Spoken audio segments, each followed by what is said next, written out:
Let's start with a simple question. If printing money never works, why does every government eventually do it? Every single time. From ancient emperors quietly shaving silver coins, to modern central banks casually adding zeros to a spreadsheet, the story is always the same. It feels clever, it feels painless, and then it quietly explodes. Today, on How the World Works, we're answering three things: why money printing fails, why it temporarily feels like success, and why, despite thousands of years of evidence, we keep reaching for the printer anyway. And yes, this episode may explain why your weekly shop costs more than your first car did. First, let's clear something up.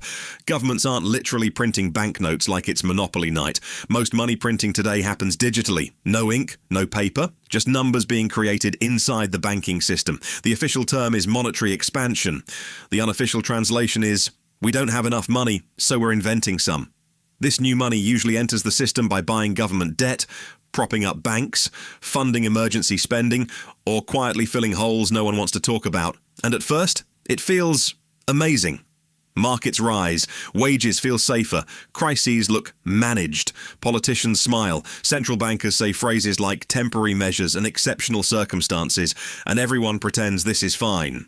Here's the core problem, and it's brutally simple. Printing money does not create real value. You can print currency, but you cannot print skills. You cannot print productivity. You cannot print energy, food, housing, or trust. If the amount of money in an economy grows faster than the amount of real stuff, each unit of money becomes worth less. That is inflation. Not because shops are greedy, not because companies suddenly turned evil, but because money itself has been diluted. Think of it like squash. If you keep adding water, eventually you're not drinking squash anymore. You're drinking colored disappointment. Inflation is not an accident. It is the mathematical consequence of creating money without creating value. Now here's where it gets interesting. Money printing does work, briefly. And this is why it's so tempting. New money does not hit everyone at the same time. It enters through banks, governments, financial markets, and asset owners.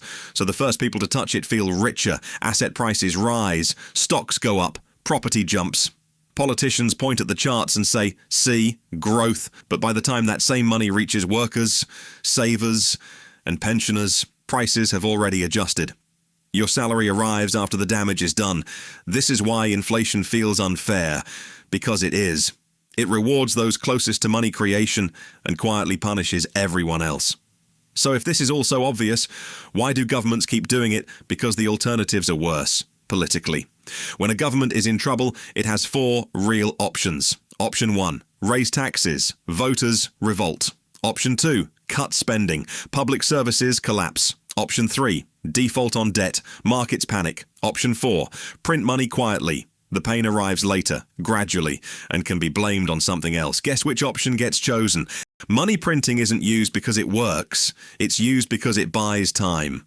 And here's the real danger. Once you start printing money, stopping becomes almost impossible. Markets expect it, governments depend on it, debt levels quietly require it. The system no longer asks, should we print? It asks, how much? And when inflation finally becomes impossible to ignore, the same people who created the problem raise interest rates and say, no one could have predicted this. Everyone except history. But this isn't new. Ancient Rome did it. Medieval kings did it. Modern states do it with better branding. The pattern is always the same. Crisis, money creation, short-term relief, rising prices, loss of trust, social tension. The only difference today, the numbers are bigger and the spreadsheets are faster. So here's the uncomfortable truth. Money printing never fails immediately. It fails eventually. And by the time it does, the people who made the decision are usually gone. Different office, different title, different excuse. The cost is paid by savers, workers, and future generations. Quietly, gradually, relentlessly.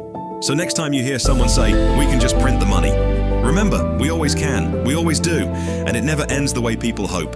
This is how the world works.